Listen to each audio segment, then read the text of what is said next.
I grew up privileged. I had a mother and a father that loved me dearly and would do whatever it took to make sure that I lived a beautiful life. My father was a speaker, a coach, and a business consultant. And I can still remember him wearing this red hat in the seminar room with the word coach embroidered across the face. I can still feel the feelings and the emotions that took place in those rooms. The inspiration, the passion, the transformation, the joy, the celebration, and the impact that those feelings had not just on the participants, but on me personally. I knew from a very young age that this was the work that I'd be doing for the rest of my life. When I was growing up, my father would always say to me, Bucky, you can always make things happen, but you can't always make things work.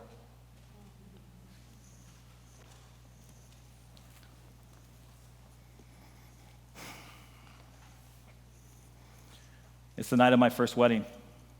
Just got done with a dinner rehearsal, and there's 50 to 70 guests and family members celebrating with us in Temecula, California. It was weird to be getting married the next day. I was nervous, and I was worried if I was making the right decision. It was like I was outside of my own body, and I was watching a movie of someone else's life take place right in front of me. Internally, I knew that something was wrong, but I didn't have the courage to face it. Towards the end of the night, my father pulls me aside. He looks me right in the eyes, and he says to me, Bucky, if you want to walk out on this thing tomorrow, I've got your back. I've got your back. And for a moment, my heart sunk, and then immediately afterwards, I went into reaction. Walk out on this thing tomorrow? Are you kidding me? I'm getting married. You know how much time, energy, and money has gone into this thing? And regardless of how I'm feeling right now, I have to see this through. You can always make things happen, but you can't always make them work.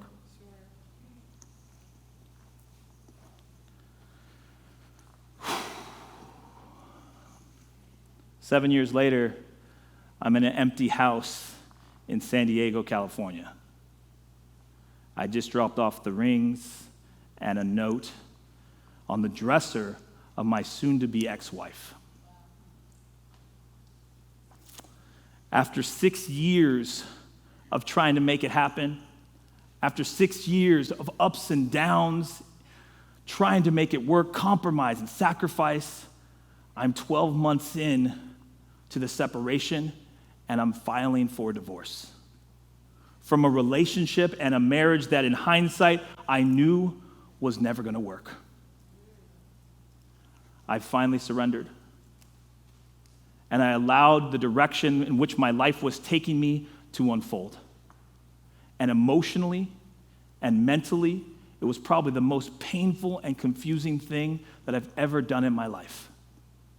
I was so attached to my identity and my story within the relationship that I didn't know who I was anymore.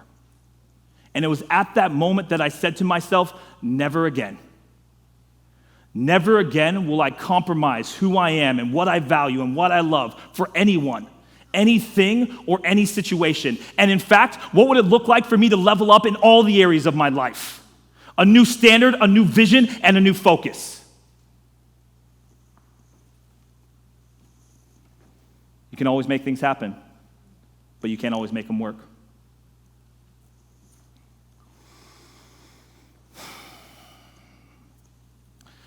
A few months later, I'm traveling and I'm working in Bali, Indonesia. And this amazing woman and her 2 young children show up in my life. It was like I was meeting my family for the very first time, as if they've been around all these years, just outside of the field of my awareness. The connection was incredible. And I was curious and inspired to where my life was taking me, and still, there was a part of me that said no. Not yet. I'm not ready. This is not a part of my plan. There's so much more for me to do. I can't make the same mistake again. But rather than go into the pattern of my previous life, I did something different. I stopped. I took a deep breath. And I listened internally. Intuitively, I already knew that my life would never work if I was unwilling to take this step.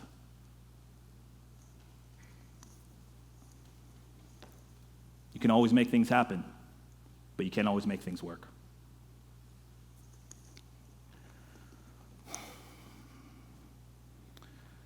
My father was put into hospice in 2020 during the pandemic. And my family at the time was so fearful of the virus that they asked me not to come into the house until my mandatory 14-day quarantine period had expired. So for 2 weeks, I sat outside on a ladder and spoke through a mask and a second-story open window to my bedridden father.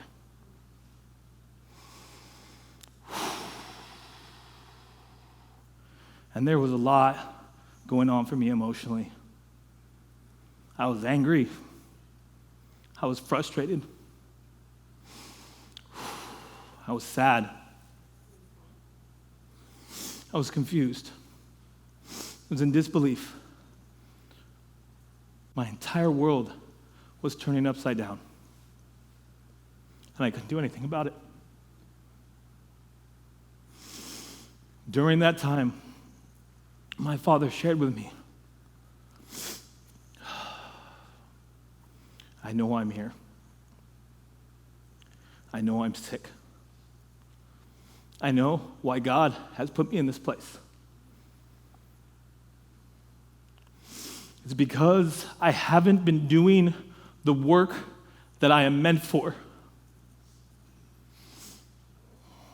And I'm ready. I'm ready, God. Please, let me serve. Let me serve.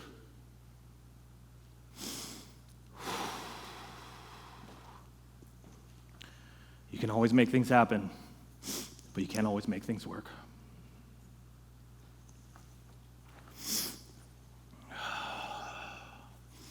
A few months later, I'm at my house in Los Angeles, California, and I'm on a coaching call, and my wife, Leah, comes running into the room. She's like, you got to call your dad. It's like, what's going on? She's like, I don't know. I just got a feeling.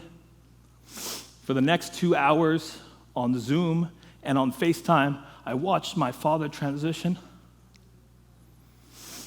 I watched his soul struggle to survive in a body that was incapable of living.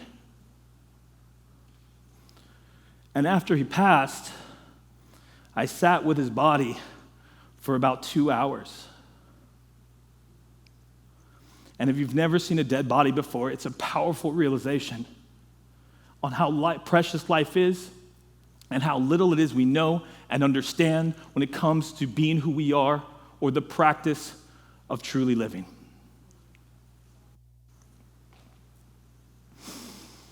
You can always make things happen, but you can't always make things work. So what is life about? And is there a new way to live?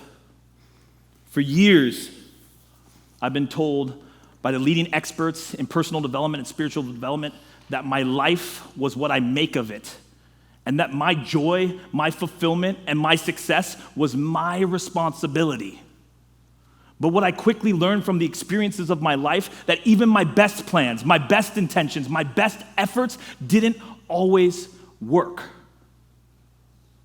And in fact, my greatest levels of success in business, my greatest levels of joy in family, my greatest expression of passion came from not just of my plans alone.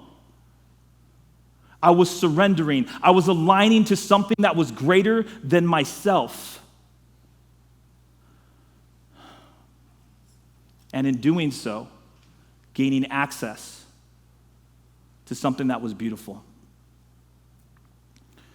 We are living in a new day or a new age of human consciousness. There was a time in the world where information was the most valuable resource, and people would spend thousands of dollars to travel all over the world just to sit at the feet of their masters, sages, and intellectuals. Through the rise of the internet and the commoditization of information, we are now moving from an age of information to an age of transformation. We literally have the world's history of the world's knowledge and wisdom at our fingertips with little or no direction of what to do with it. Hey, Google, what does it mean to live a life of purpose? Hey, Siri, how do I find real love in my life? Hey, Alexa, what does it mean to live a life of passion? With this abundance of information, there are personal awakenings that are taking place all over the planet. Every day, the awareness of the need for greater meaning, greater purpose, and greater fulfillment out of life is rising. The great resignation is simply a great revelation that there's way more to life than simply working for a living.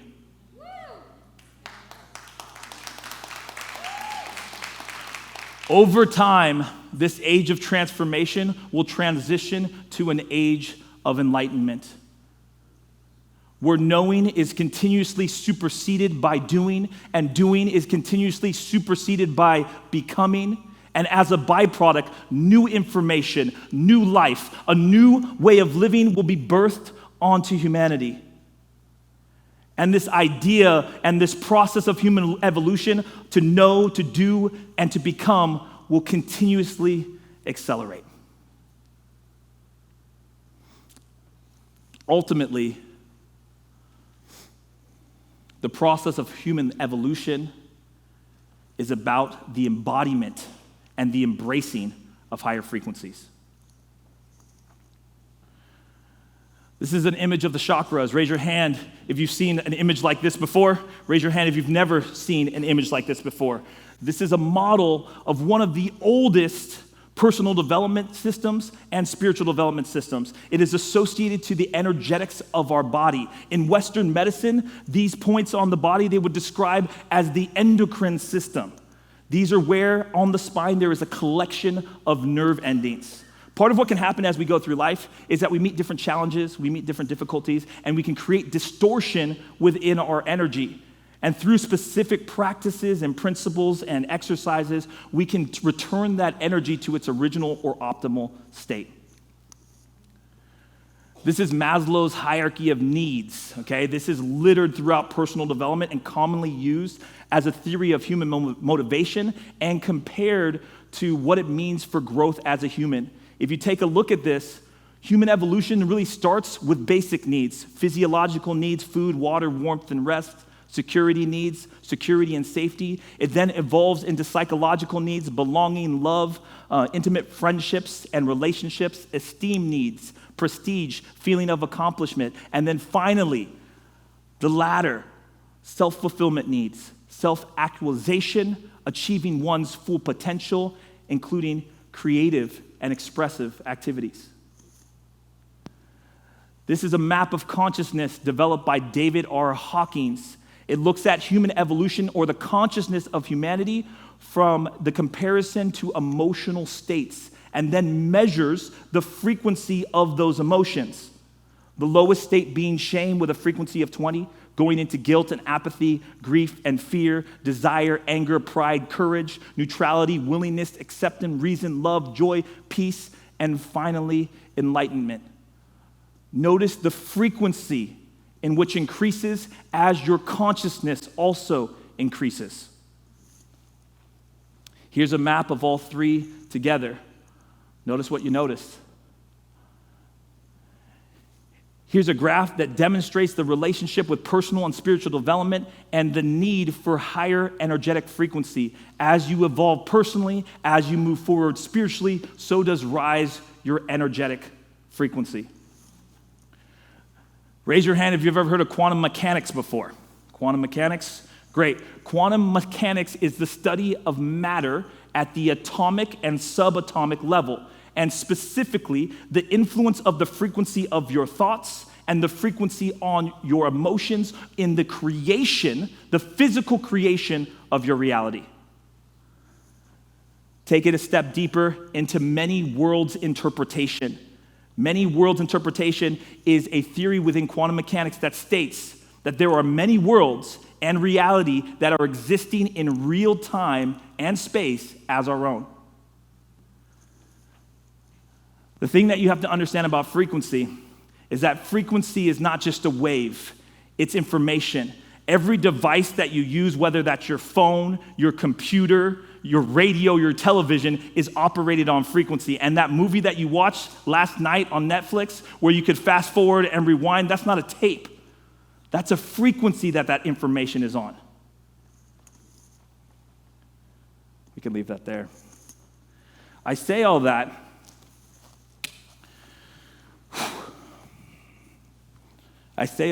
to bring context to this. You have to understand that you have been intelligently designed for a greater purpose. That your life has real value, that your life has true meaning,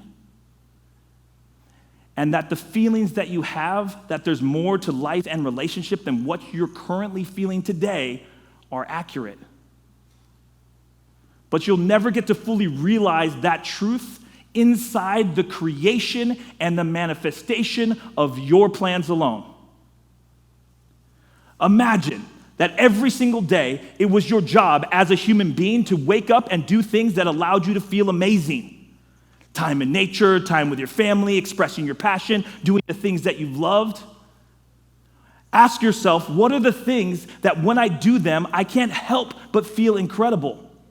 And then from that place of higher frequency, start to envision your life. Not just parts of your life, but all of your life.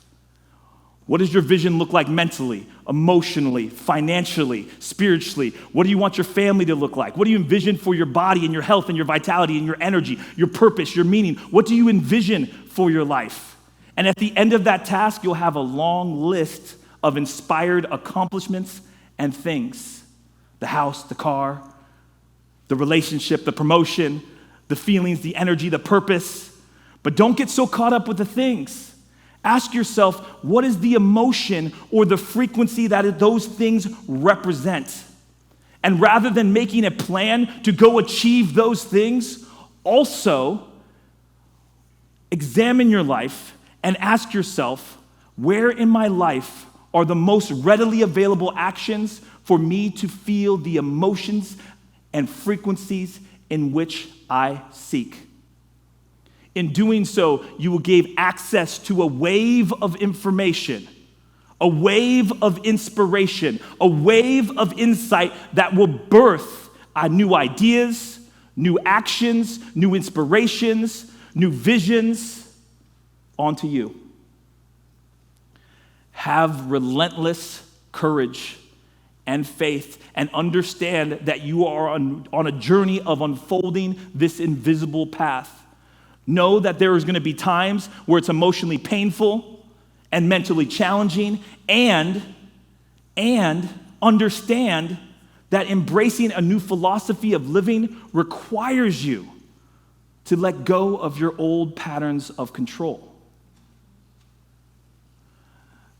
There will be insights and evidence of this external result.